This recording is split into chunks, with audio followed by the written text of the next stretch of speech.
So I wanted to begin a discussion of my new book, The Age of Catastrophe, which came in the mail the other day. It wasn't supposed to be out until November, but I was pleasantly surprised that it came already. This is it here, The Age of Catastrophe, Disaster and Humanity in Modern Times. And it's a short book. All my books mostly are right about 200 pages because I figure nowadays people don't have the attention span to sit and read for anything longer than that. It's exactly the same length as my previous book, The New Media Invasion, which was also about 200 pages and was done by the same publisher, McFarland. And I like McFarland because they don't tamper with my writing. They don't. A lot of times, publishers will go through and have editors request you to make changes to your text, and they don't do that. So everything that's written in this book is exactly the way that I wrote it. So what I want to do then is discuss the basic architecture of the book, the Age of Catastrophe, and what it refers to. The Age of Catastrophe itself. What I've done is basically to look at the catastrophes of the past 100 or so years and to look at them in terms of as though it were a sort of series of geological epochs, the way geologists imagine Earth's history as a series of specific epochs and each epoch has its own morphological characteristics. And the main characteristics to watch for in those epochs are the three variables of sea level rise, the amount of CO2 that's in the atmosphere, and the global mean temperature. Those three variables form the basic architecture of each of these epochs. And so for industrial civilization, we have had about three different epochs, so far as I can discern, of disasters. The first one corresponding to what I call Paleo Modernity, which is simply a name that I've borrowed from Lewis Mumford's Paleotechnic, although he extends that back further than I intend to. Paleo Modernity extends from the period of about roughly 1800 down to about the Second World War. And this is a modification of Zygmunt Bauman's distinction between heavy modernity and light modernity. This is the period of heavy modernity. Light modernity has come in since World War II. That's the period that I call neo-modernity. And the reason why I made the changes, it sounds like I'm just stealing from Bauman and then changing words around to make it look like I've originated it, but in fact, originated it myself. But in fact, the word changes are crucial because Paleo and Neo are, of course, borrowed from geological history, Paleolithic and Neolithic. And I want to emphasize here that these are structural epochs that have morphological characteristics where the disasters that appear within that epoch have very specific characteristics that differ from subsequent epochs, exactly as you would find in geological epochs. So I'm not just changing the words around for fun here. And heavy modernity is the period, as Bauman has described it, of massive industrial machinery, colonialization, the conquest of large swaths of the earth, the colonial powers carving up the planet, all the colonies carving up Africa, and the rise of industrial machinery. This is basically fossil fuel epoch number one. Primary fuel is coal during this period, oil as the combustion engine comes in at the end of it.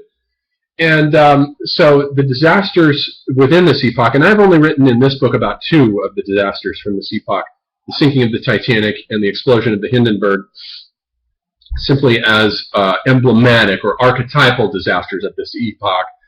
I could just as well have written about the Triangle Shirtwaist disaster or the sinking of the General Slocum in New York in 1904 in the harbor there that killed about 1,000 people as a result of a steamship fire, or the Great Northern Railway disaster, or any of the various dirigible and airship disasters that took place during this period.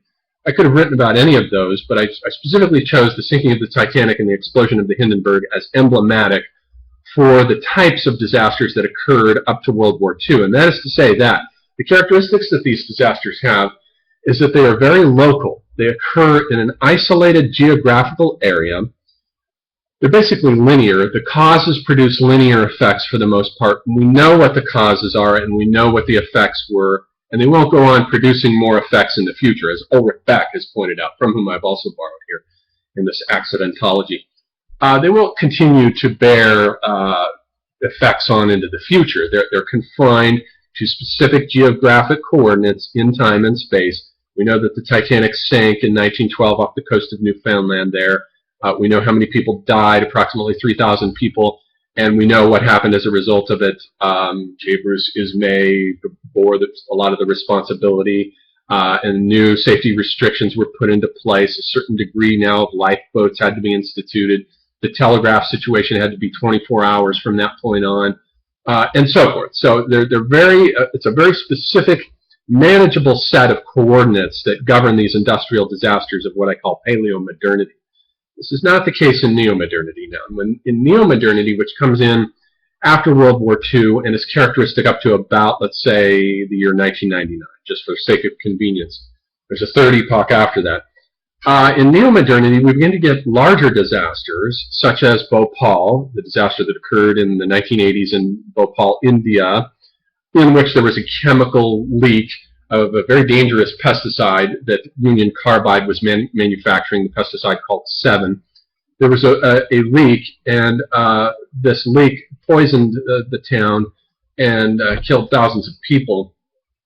And about in the same decade, of course, we had Chernobyl, and Chernobyl is an even better example of this, in which the causes are very complex here. You can't point to and isolate a single cause in any of these cases. They're multi-causal accidents, and they produce effects that go on producing effects into the future.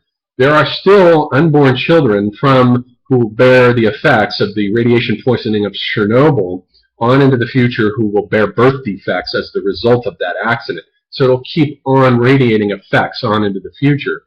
And not only that, but the effects of Chernobyl produced a cloud of radiation that basically engulfed the entire planet. So it was a non-local catastrophe. Not yet what I would characterize as a planetary accident, because it emanated out of a specific place and drifted across the planet. And the same thing with Bhopal. It affected a very large area of India. And so the accidents of this epoch have very complex causes. Now, I've also written, basically in the book, I've written about 3 different types of disasters, and they seem to be mutually exclusive. The one type of disaster, or what we've been talking about here, is industrial accidents. The other type, though, are so-called natural disasters. And the third type are what I call sociological disasters.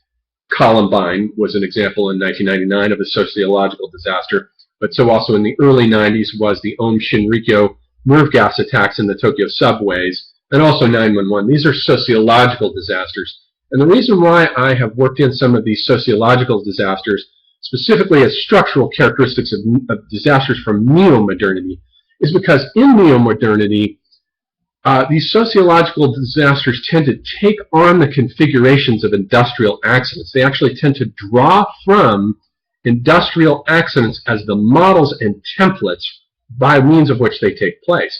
9/11, as is well known, looked very much like a major accident. When people first saw the planes crashing into the buildings, they assumed initially that it was an accident. And of course, when the second one crashed, then you know that it's not an accident, it's a terrorist attack, but it looks like an accident. And Al-Qaeda indeed made it that way deliberately to simulate an accident. And the same thing with the Ohm Shinrikyo nerve gas attacks in Tokyo. They simulate the kind of accident that we got at Bhopal in India, where a nerve gas, something that's very toxic to the nervous system, in this case it was an insecticide, and in the case of Tokyo it was sarin nerve gas, is unleashed on the population. And so there's a deliberate attempt on the part of Ohm and Al-Qaeda to mimic the effects of industrial types of accidents. Columbine is a sociological accident that results from a kind of superficial cosmology of the suburbs, in which, because there is a semiotic vacancy of meaning, these kids went out and tried to erect their own foundational act of violence, a la René Girard, his book Violence and the Sacred, in which culture begins with foundational acts of violence, and they are commemorated in ritual, and if they're not there, then they will tend to, they act as magnets in ritual form to prevent these kinds of things from happening. So when they're not there and you have a superficial two-dimensional cosmology, like for example in the case of suburban cosmology, then it leads people to commit atrocious acts of violence to fill the semiotic vacancy left behind by the missing signifiers of a cosmology in which there should be accidents here, or not accidents rather, but ritual murders rather. All the great world religions come out of ritual murders that are commemorated in the rituals that are performed through centuries as a way of keeping that myth alive, and it creates a maximal stress cooperation event, as Heiner Mühlmann called them, that keeps the society functioning and also creates an ethnic identity within that society.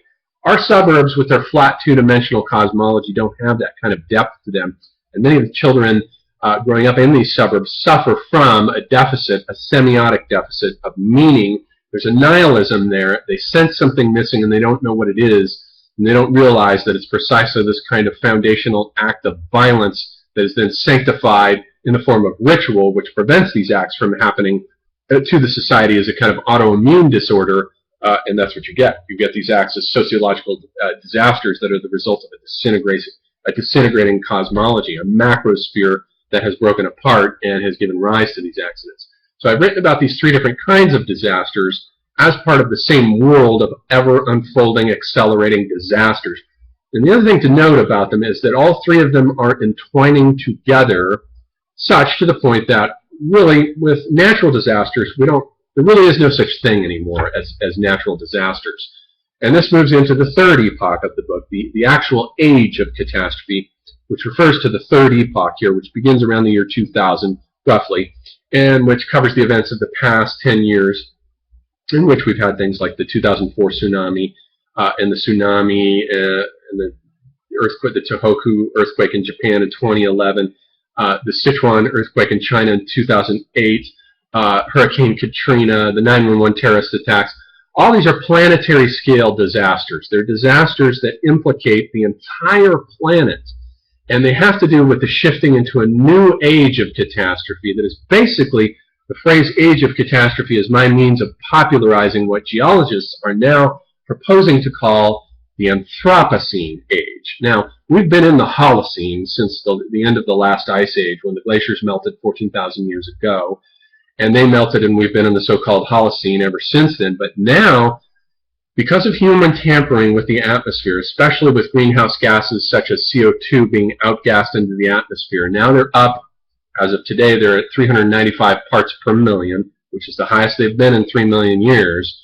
Now the human being is himself now effecting a new geological epoch, an age of catastrophe. I want it to have that geological sound to it. It's an age of catastrophe that has now scaled these disasters up to a veritable geological epoch, and it will be remembered as such.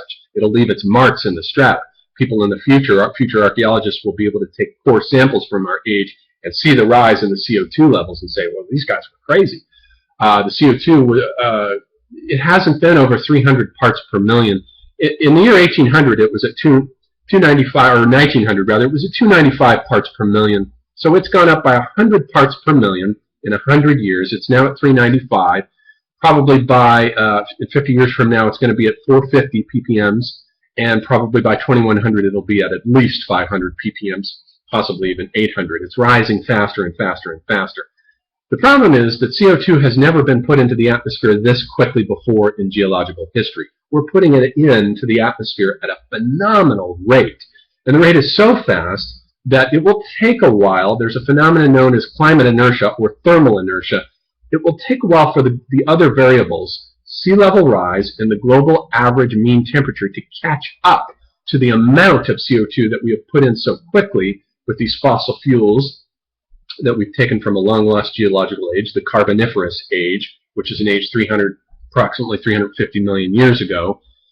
And if we look at the history of CO2, what we can see, it shows an interesting phenomenon. I'm going to do a second part to this video so that I don't lose my place here.